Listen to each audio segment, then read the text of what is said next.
Information management (IM) in a humanitarian setting is a critical component of disaster management and emergency response. It involves the process of gathering, storing, cleaning, analyzing, sharing, and utilizing data and information in a coordinated, systematic, and responsible way. Let's delve deeper into what this entails. Purpose of IM. IM aims to enable evidence-informed action by providing accurate and timely information. It ensures that humanitarian support reaches the people in need effectively. Key aspects of IM.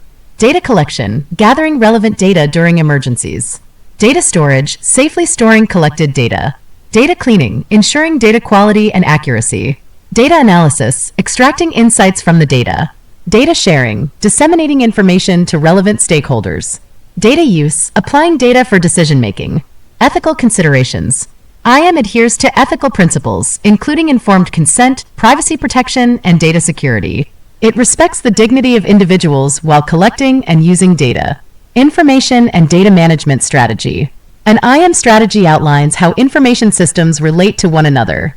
It identifies stakeholders, information gaps, and potential redundancies. Key questions to address. What are the information gaps? What types of analysis products are needed? Who implements each activity or process? How should data be obtained? What resources are required? When should each system be implemented? Timeliness. The IM strategy should be developed within the first 6 weeks of a refugee emergency. Regular updates ensure relevance. Remember, effective IM enhances coordination, facilitates decision-making, and ultimately contributes to better humanitarian outcomes. The information gaps refer to the missing or incomplete details in a given context. These gaps can occur when there is insufficient information to fully understand a situation or make an informed decision. Identifying and addressing these gaps is crucial for accurate problem-solving and decision-making. If you encounter any specific context or scenario, feel free to share it, and I'll do my best to help fill in the missing information. Process implementation is a strategic approach within an organization. It involves adopting new procedures or business processes to achieve specific goals. Let's delve into the details. What is process implementation? Process implementation is the deliberate adoption of new procedures or business processes in an organization. Businesses implement changes for various reasons, such as streamlining tasks, improving efficiency, reducing errors, or driving growth. This strategic approach ensures that the organization can stay competitive by managing change effectively. It involves clear guidelines, structured plans, and coordination across departments, including human resources. Process implementation prevents complacency and helps companies adapt to evolving market conditions. What is a process implementation plan? A process implementation plan outlines the steps required to achieve strategic goals. It defines how the project team will move from the current state to achieving their shared objectives. The plan covers aspects like scope, budget, start and end dates, and project duration. Having a well-defined plan ensures a smooth transition from strategy to actionable steps.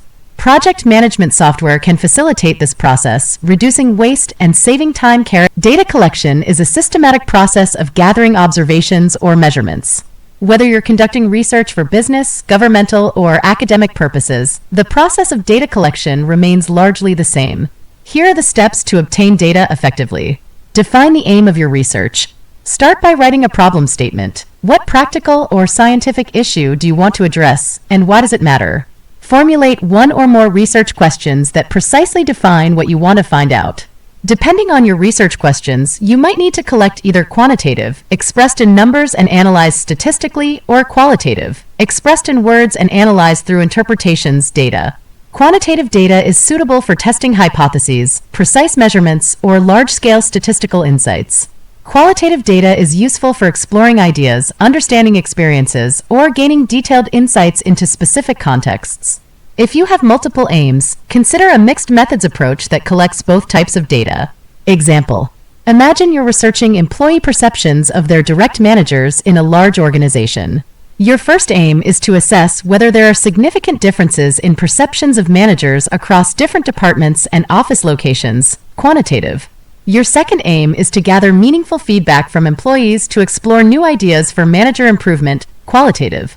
You decide to use a mixed methods approach to collect both quantitative and qualitative data. Choose your data collection method. Based on the data you want to collect, decide which method suits your research. Experimental research, primarily quantitative. Interviews, focus groups, and ethnographies, qualitative. Surveys, observations, archival research, and secondary data collection can be either quantitative or qualitative. Plan your data collection procedures.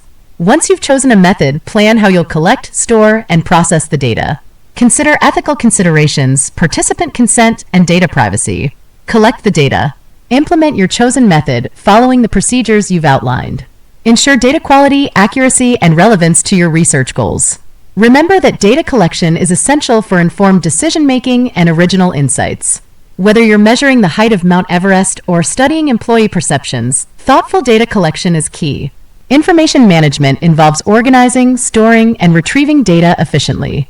To effectively manage information, consider the following essential resources. Digital infrastructure. Servers and databases. Robust servers and databases are crucial for storing and managing data. Choose reliable platforms that meet your organization's needs.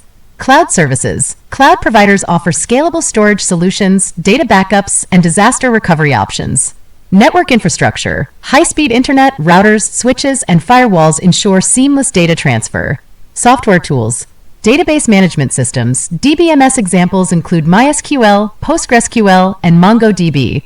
Content management systems. CMS for organizing and publishing content online. Document management software helps manage files, version control, and access permissions. Data analytics tools extract insights from data using tools like Tableau, Power BI, or Python libraries, Pandas, NumPy. Human resources.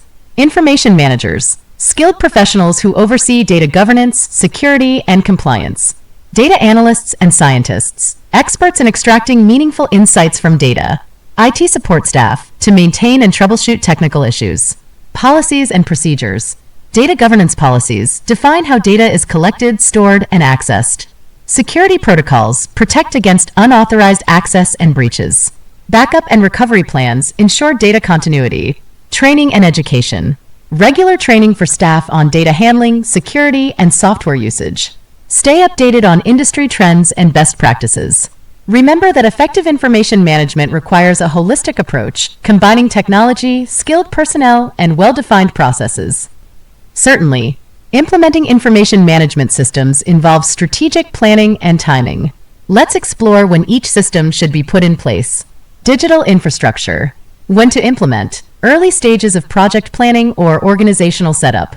Why? Establish a robust digital foundation for data storage, security, and accessibility.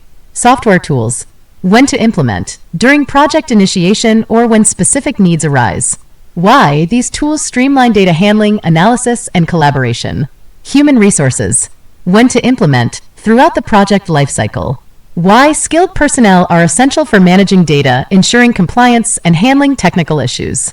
Policies and procedures. When to implement. Before data collection begins. Why? Clear policies guide data governance, security, and usage. Training and education. When to implement ongoing basis. Why? Regular training keeps staff informed about best practices and updates. Remember that the timing may vary based on organizational needs, project scope, and industry standards. Adapt these recommendations to your specific context.